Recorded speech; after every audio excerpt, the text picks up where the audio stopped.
Hello everybody, this is the Lost Cause bringing you episode 2 of Let's Play Elyon Warlord. In episode 1 we went through the first half of the tutorial.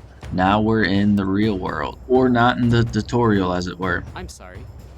Malik is just concerned about me. That's all. He's protective of me, so you must forgive him. Either way, I figure I ought to repay you for saving my life. Will you come with us to the survey camp? I will repay you there. Here, this wingsuit is for you. It was disturbing seeing you fall from the heavens like that. You'll be able to get to the base quite easily once you equip it. Consider this my way of apologizing for Malik's impoliteness. When you land, ask for Sharna, the director of the base. Let the people there know I sent you, and they'll treat you with hospitality. Malik and I must run on an errand, so we'll catch up with you shortly. I'll see you back at the base.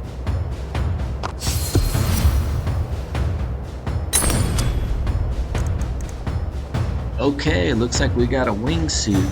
The glider wingsuit, the brainchild of someone's desire to fly. Made in the image of a flying squirrel. This wingsuit achieves extended gliding time thanks to the patagium attached to the basic wingsuit. Okay, it looks like there's gliding in this game, so that's pretty cool. Guild Wars 2 has gliding, so hopefully it's just as good or even better. You can't use skills.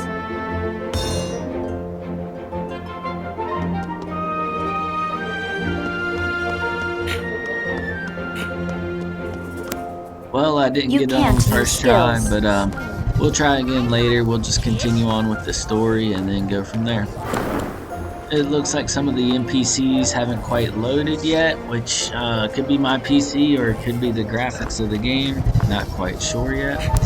We have a magic amplifier here. I don't know what that does, but it doesn't do anything when I click on it. Looks like there's some griffins flying in the air. Those look pretty cool.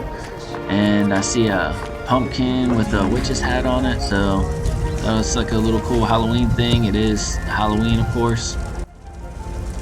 It doesn't look like the NPCs talk when you engage with them, but I mean the storyline only says half of what's there, so I guess that's no surprise. Alright, let's move over closer to our story NPC. Look, there's another player, Asiana, so the game isn't dead yet, but it just started, so it shouldn't be.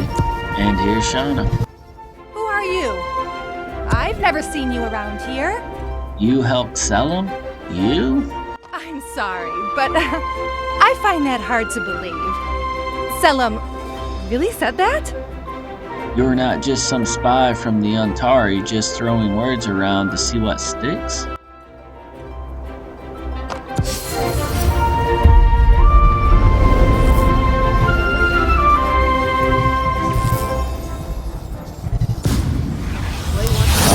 Looks like we got some XP gold and a chest piece. This is the Pioneer Guard! This is the Pioneer Guard! Pirates sighted at the camp entrance! Requesting immediate backup! Alright, we'll equip our chest piece and then we'll see if we have to respond to this pirate thing.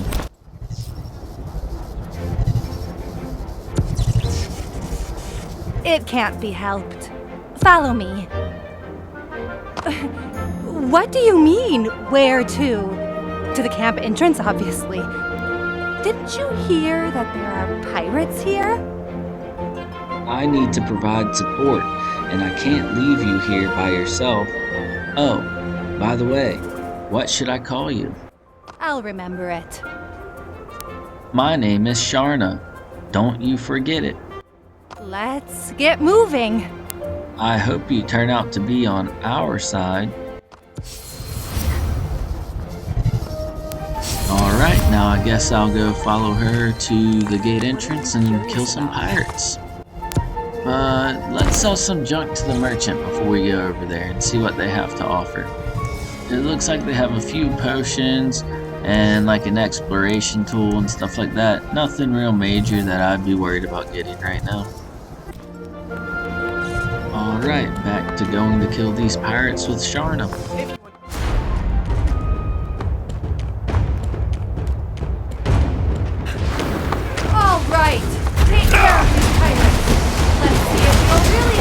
side.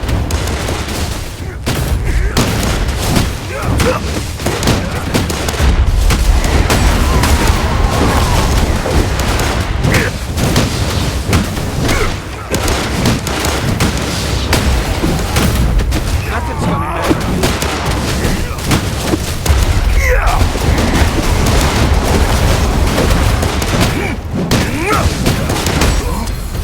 That woman! Boss! I think she's the one.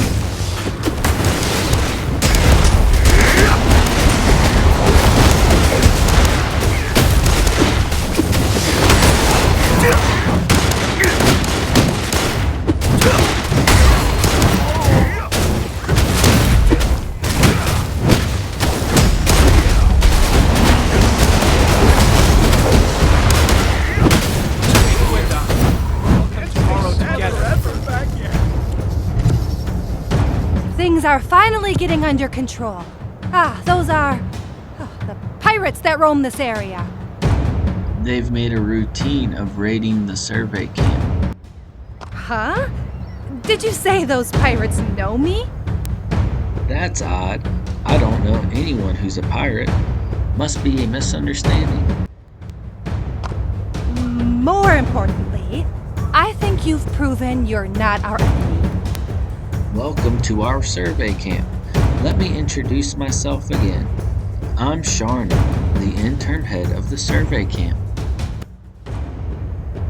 The person previously in charge fell suddenly ill.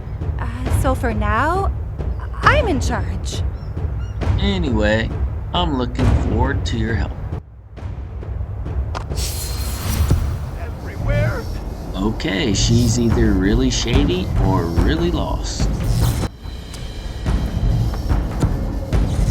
I came as soon as I heard the call, but it appears I'm too late. Is everything okay? It didn't take you long to defeat those pirates. There were quite a few. You clearly have some skill. But I'm curious as to why you were fighting pirates in this place. Shauna was suspicious of you? Shauna, is that true? I'm sorry. I should have accompanied you from the beginning. Let's go back to the camp. I'd like to have a proper talk with you.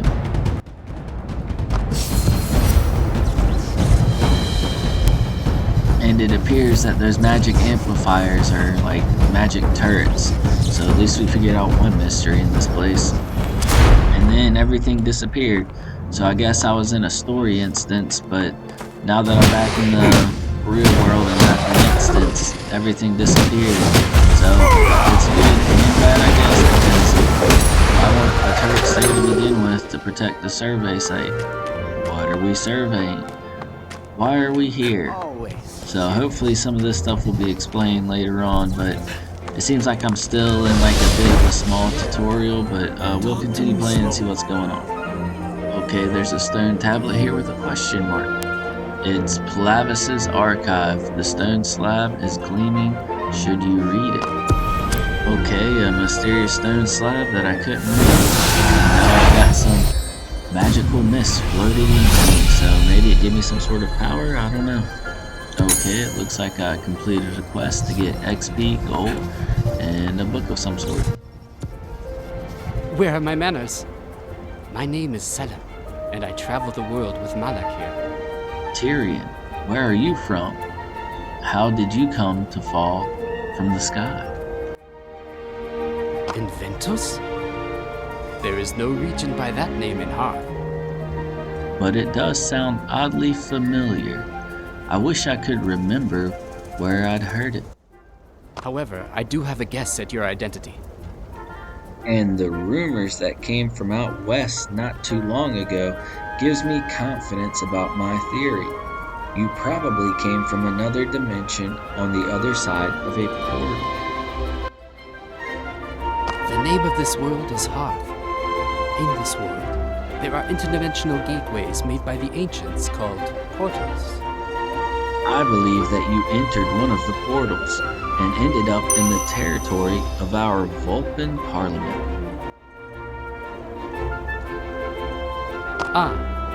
The Vulcan Parliament is a faction that rules over the southern part of Hearth.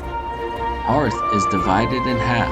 by the Antari Union of the North and the Vulcan Parliament of the South. It would make more sense if you could see a map. Here, take a look for yourself. Okay, it looks like we're in a village, definitely in the south it seems. And yeah, we'll look at the rest of the map here. You can see the quests off to the right side, and I guess they'll show on the map. And there's some weird writing on the ocean and a compass. It looks like there's some Warlord territory in the middle where it's red, or maybe that's the Antari Union. I'm not 100% sure yet. Okay, it looks like we're in one area. I guess this is the starting area. Reflection of Sephiroth, stage 1 of 4. Recommended levels 20 through, well, I guess 20 and up. And we have some achievements here on the bottom for stage 1. And a legend that looks like we can blot out certain things or just look at certain things on the map. I'm assuming most of it's grayed out, so we won't see a lot anyway. But you can look for certain things on the map if you want, I guess. As you can see, the Vulcan have the southern half of Hearth, while the Antari have the north. Hearth was divided in two by an accident that took place 200 years ago. A conflict broke out over Elyon, situated on Heaven's Castle, and as a result, the Solemn Kingdom fell. As the kingdom disappeared, so began a barbaric age where winner took all. An age where the weak could do nothing but starve and fall ill. The Vulcan Parliament is an assembly founded by driven souls who have not forgotten the honor and order of the fallen kingdom. Those who sought to claim Elyon for themselves went north, leery of the Vulcan Parliament. Many of them were interest groups, such as merchant guilds and mercenaries. In short, the Antari Union is a pack of avaricious thugs who drove the kingdom to its demise and still hunger for more. The portals have become irreplaceable as our conflict with the Antari Union continues. Without resources coming in through the portals, we can forget about survival, let alone winning the war. But if you want to go back, you'll have to use the portal. Because of the war, only the most trusted people can use the portal.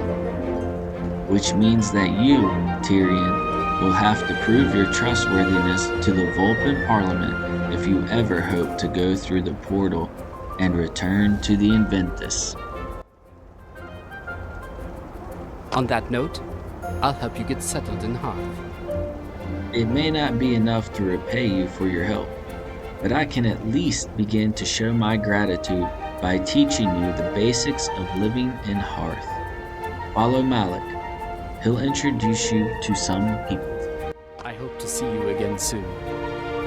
Well, I don't know whether I need to be upset at this guy for saying you need to follow me to get out of here, or if I should just thank him because I don't know anything I at all. apologize for my discourtesy during our first encounter. And once again, thank you for helping the young master.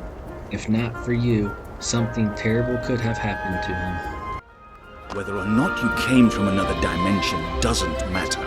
What matters is that you are not an enemy of the young master or the Vulcan. At least we have no reason to believe you are. Anyway, you seem completely unfamiliar with life in Hearth. The way you are now, you won't survive for long. The monsters in this area are even more dangerous than the pirates.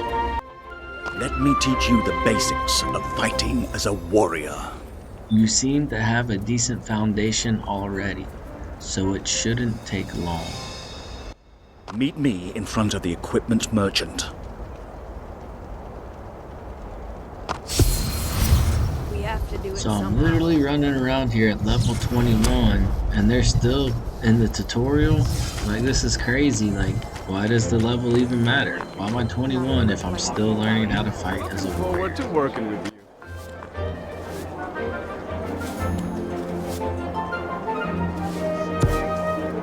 Good, you're here. This is Ezinok, the equipment merchant.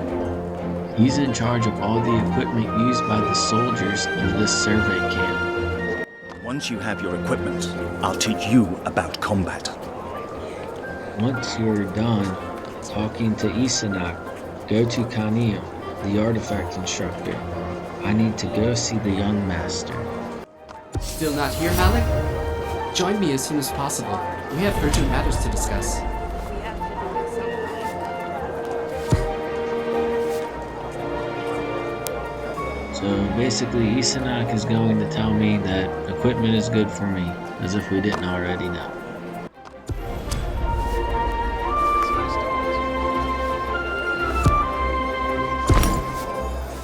Most of the equipment here I can't even buy, and I'll probably get most of it just by leveling anyway, so I don't think I really need to buy anything here. The equipment is way too expensive for leveling equipment, so I would suggest don't even bother buying equipment from vendors. If it's going to be this expensive, just get the stuff that you get leveling. I hear you're quite the fighter. Judging by your appearance, I can tell that's true. Alright, for now I'm just done reading the dialogue, and I'll just give the highlights as needed because the story is just absolutely horrible. I was dispatched here to recruit new clan members. What? You must be joking. You really don't know what a clan is? During these troubled times, you should at least know the basics.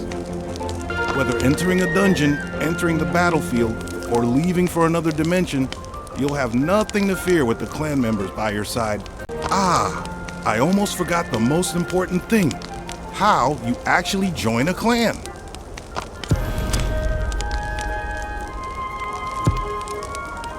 Okay, to find a clan or a guild to join, you just hit escape, and then you go down to clan enrollment. And it looks like, you know, it has the best list of clans, the ones with the most activity and people, all the way to the one with the least amount of people in it. And then you can choose which one you want. You can look at invites, or you can look at the ones that you've already blocked. Okay, here it looks like I got some new currencies that I can put in the currency tab. But it looks like these things are just traps to buy random crap. It's just, I've already started a game, I'm already getting all these weird currencies, and it doesn't look like it's for anything really good, so at least it's just for being logged in. So you put hours into this game, and I guess you'll start getting stuff. Maybe later on in the game, stuff like the Transcendent Stone or the crafting stuff might actually be good. As of right now, it's kind of useless for me. But for putting in time, hopefully it's a good reward, but I don't know.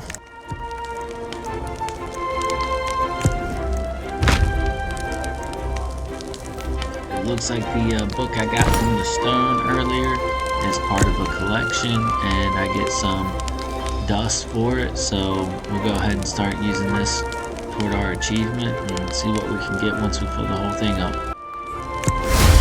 It looks like once I complete this, I'll get 10 rune powder. I guess that's going to be pretty good.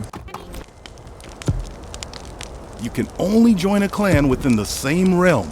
I hope you discover a clan that feels right for you and join them at some point. If the number of clans with skillful members increases, our realm will grow that much closer to victory. Oh, didn't you need to go somewhere? I must have kept you too long. Please, carry on.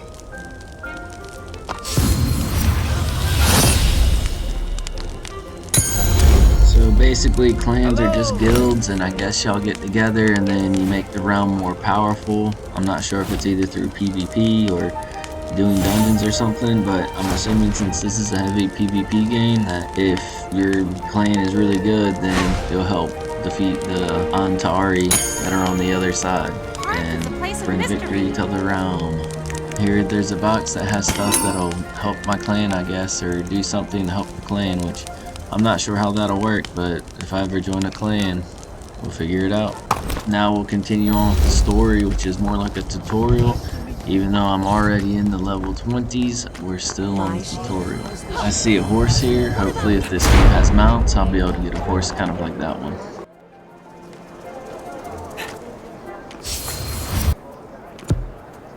Good to meet you. I'm Coniel, the skill attribute instructor. My lessons are simple. First observe the demonstration, then try it yourself. Easy, isn't it? Now let's see a demonstration from my experienced assistant instructor. Wait, what have you got there? It's destroyed, yet still possesses tremendous power. Okay, so now it looks like whatever we had in our inventory is now a level 1 transcendent runestone. I'll tell you how to equip a runestone. Simple, right? Should we give it a try? So basically what you're going to do here is you're going to go to the runestone menu and then just drag it over to your armor piece to equip it or your weapon.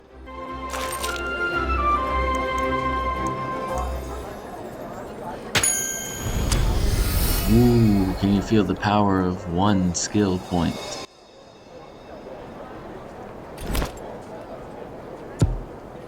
I've never seen a runestone with such powerful performance. Where did you find this? Anyway, this is great. Let's see the assistant's demonstration. So basically I had this magical thing that I didn't know what it was, and this guy turned it into a runestone, and he's saying that it's the most powerful one he's ever seen, and it gives me 1 skill point. So I'm pretty sure once we level this thing up all the way, it'll be pretty powerful. Okay, I can see from the assistant instructor that some of her hits strike lightning, so perhaps that is what the gem is doing for her, the runestone is doing for her.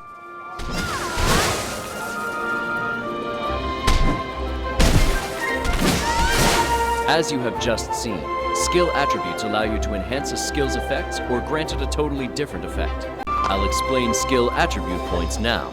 You can acquire skill attribute points through runestones of all colors.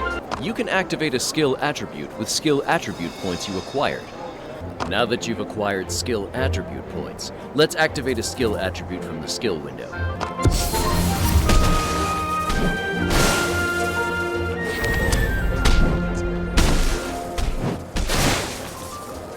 Okay, here it looks like you can put your skill attribute points into a tree here. It looks like it wants us to put it in the 2nd tier, which have 20 attribute points, so it shouldn't be very hard to pick something. You just look at the skills. It shows my animation to the right over there, so it lets you know what the skill looks like. It's pretty straightforward stuff. Just pick the skill you're probably going to use the most or that has the best effect for whatever you're doing. I'll pick Unrelenting Earth Frenzy, then save. Did you activate the skill attribute properly?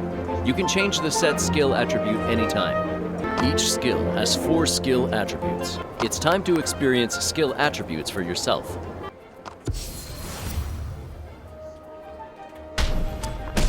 It looks like we have to activate this golem thing here and then use our skill.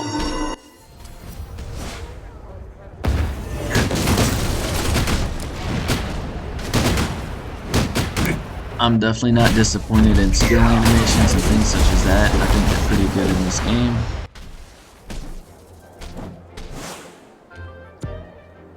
The skill attribute you just experienced is but one of many attributes. This concludes my lessons on skill attributes. So, you were alive after all. I almost lost you due to the distortion of time. Follow my voice. Okay, it looks like we're getting called by some unknown guy, so we'll call it for episode 2 of our first playthrough as a warlord, and continue on next time with what this guy has to say. Thanks for watching, and I'll see y'all in the next episode.